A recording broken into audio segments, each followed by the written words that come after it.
March 23rd, Daily Devotional from the Heart by Ellen G. White. Hidden Treasure.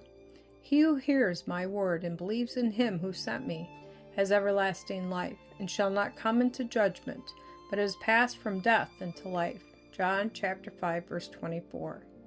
The sayings of Christ are to be valued not merely in accordance with the measure of our understanding. They are to be considered in the important bearing which Christ himself gave them. He took the old truths, of which he himself was the originator, and placed them before his hearers in heaven's own light. And how different was their representation! What a flood of meaning and brightness and spirituality was brought in by their explanation! The rich treasures of truth opened before the people and attracted and charmed them. They were in marked contrast with the spiritless, lifeless expositions of the Old Testament scriptures by the rabbis, and the miracles which Jesus wrought kept constantly before his hearers the honor and glory of God. He seemed to them a messenger direct from heaven, for he spoke not to their ears only, but to their hearts.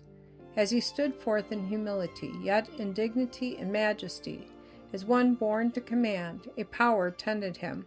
Hearts were melted into tenderness. An earnest desire was created to be in his presence, to listen to the voice of him who uttered truth with such solemn melody. Every miracle wrought by Christ convinced some of his true character. Had someone in the common walks of life done the same works that Christ did, all would have declared that person to be working by the power of God.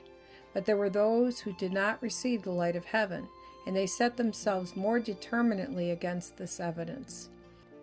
It was not the absence of external honor and riches and glory that caused the Jews to reject Jesus.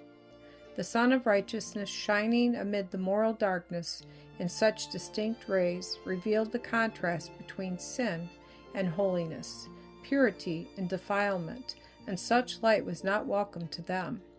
The teachings of Christ in precept and example were the sowing of the seed afterward to be cultivated by his disciples.